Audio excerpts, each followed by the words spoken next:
I want to talk about something that I think a lot of people have wrong in the self-improvement space, the hustle culture that just glorifies willpower. When it comes to changing your behavior, when it comes to improving yourself in general, it is super difficult to rely entirely on willpower, on self-control, because willpower is energy, and energy is finite. Like every single resource, it's finite, all right? It has only so much, all right? You can only have so much energy, so much willpower, so much self-control when you're trying to overcome an addiction, a behavior, a negative self-talk, or limiting beliefs, or anything like that, because you're allocating so much energy towards it. Like if someone wanted to lose weight, okay? Let's say I wanted to lose weight.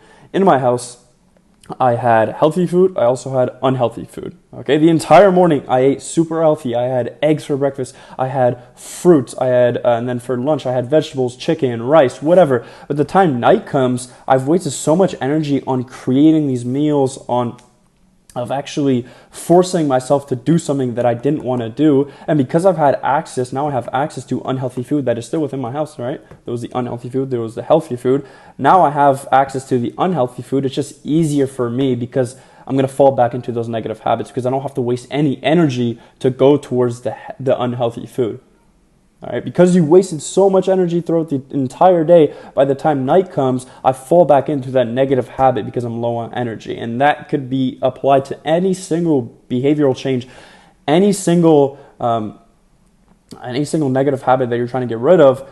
This could be applied to that. Was just an example, okay? And this is something that I learned firsthand when I was 19 years old, okay? I'm 22 now. 3 years ago, I learned something. I was addicted to video games, drinking, and smoking, okay? Very, very bad habits to be addicted to. But I really, really wanted to quit smoking. I also really, really wanted to quit drinking. So what I did was I told myself that I'm just going to resist the temptation anytime anyone ever offers me a drink, offers me a joint, I'm just going to deny it. I'm going to say no. And I got a lot of gratification, a lot of confidence in myself from doing that. And it was great because it worked for about 3 weeks. And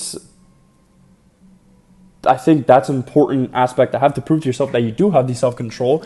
But eventually you have to realize that this isn't going to last forever and it's not really sustainable. So for 3 weeks, it worked really, really well. And then I remember around after the 3 weeks mark, I got invited to a club. I decided that I would go to the club, and I would just resist any alcohol or any weed or anything like that. But as soon as I stepped in an environment where these things were normalized, I realized that, wow, all my willpower, all my self-control just goes straight out the window because I don't want to look like a black sheep, okay?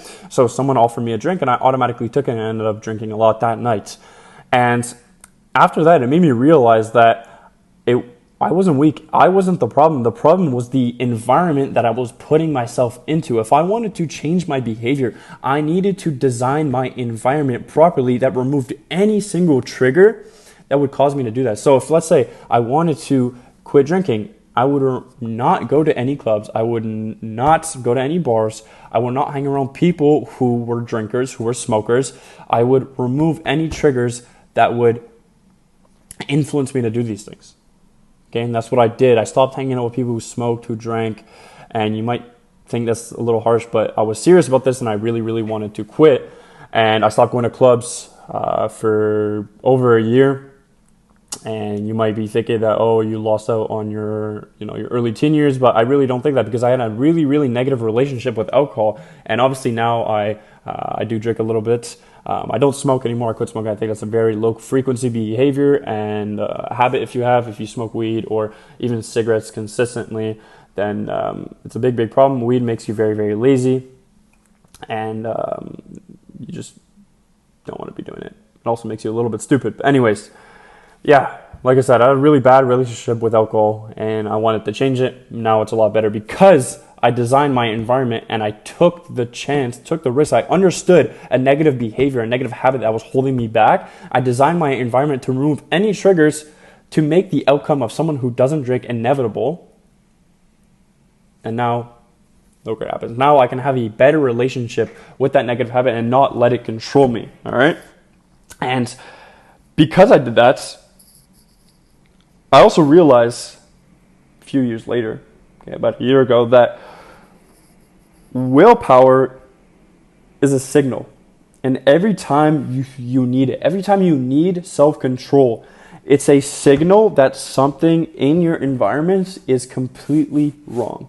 Okay? If you need willpower to stop smoking and stop drinking, if you need to forcefully fight yourself to work, to get up in the morning and to work, obviously some days it's going to be difficult, it's going to be very, very boring, and you're going to struggle, you're going to suffer, it's going to be hard. But if every single day is like that and you need willpower every single time to build the life of your dreams, then I promise you something is wrong, and you need to figure out what is wrong within your environment that is causing that. Whether it's what you're aligning yourself with, whether it's maybe your phone is in your room. If your phone is in your room while you're working, you're going to have a very, very difficult time focusing, okay? And that's what I say. Like, you don't have a focus problem. You have an environment problem. So if you keep scrolling on your phone and you're addicted to scrolling, you're not addicted to scrolling.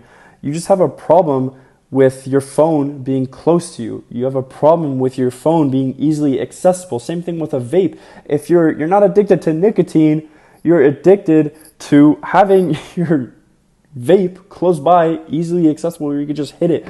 If it's in your environment, you're going to reach for it. You're going to go for it. You're going to be easily influenced to be attracted towards it, to go towards it, okay? If it's not there, there's a lot of friction involved, and friction is going to be your best friend, okay? So let's say you didn't have your phone in your room when you were working and it's somewhere else. You're not really going to think about it as much. It's not really accessible. It's a very subconscious thing to reach for your phone and to start scrolling, and not a lot of people realize that. And same thing with a vape. It's a very, very subconscious thing, and these are just examples of negative habits. But when it's not there, you become conscious of the fact that you don't really need it, and that if it's not in your environment, then you don't actually need it at all, and you become focused on other things. You realize you're actually a very focused person. At the end of the day, you don't lack focus, okay? And when you realize that, when you realize you don't lack discipline, and you realize that you should not be relying on willpower all the time, that is generally when your life is going to change, okay? And the entire point of this is to really build a life where willpower isn't completely useless. Obviously, you need it. You need to prove to yourself that you have the ability to control yourself. If you don't have the ability to control yourself as a man, then I'm sorry, then you need to genuinely lock in and stop feeding into your flesh and do what's right, okay?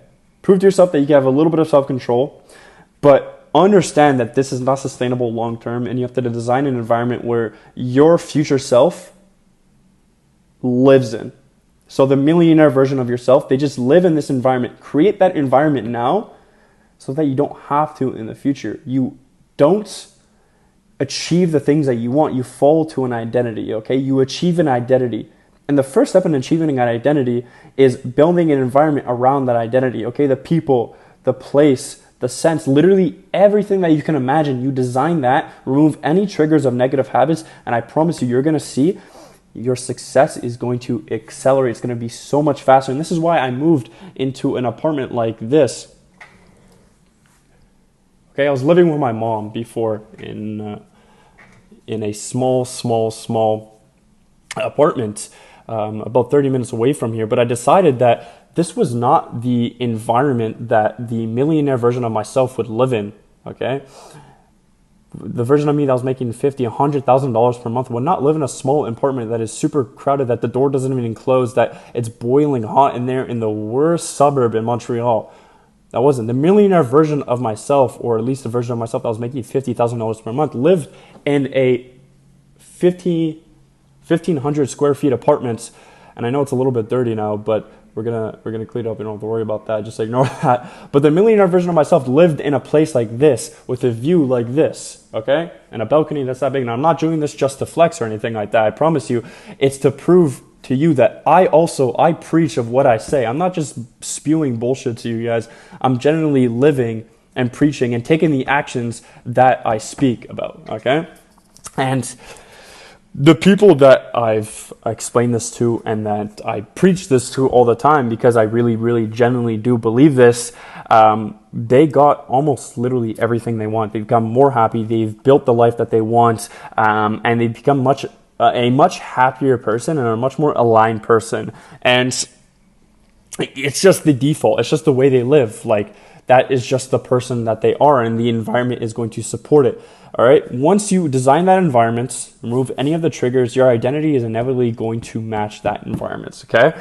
And willpower, how I like to view it. Okay. And this is a great analogy. And one of my mentors told me this quite a while back, is that willpower is a bridge. Okay. It gets you from where you are right now to the version of your life that doesn't need it anymore. Okay. But the mistake is thinking that the bridge is the destination. The bridge is not the destination. Okay. The bridge is getting you from where you are right now to the version of you that doesn't even need willpower anymore, because that is just the type of person that you are. Okay. The goal in the long run is to never have to use willpower ever again. All right. Don't confuse willpower as progress. And that's the number one piece of advice that I can give you from this video, is don't confuse it with progress.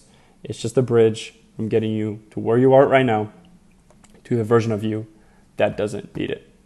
All right. If you enjoyed this video, subscribe. And I like making these types of videos. I made a few over the past couple months, but I'm going to be making more. Anyways, ciao. See you in the next one.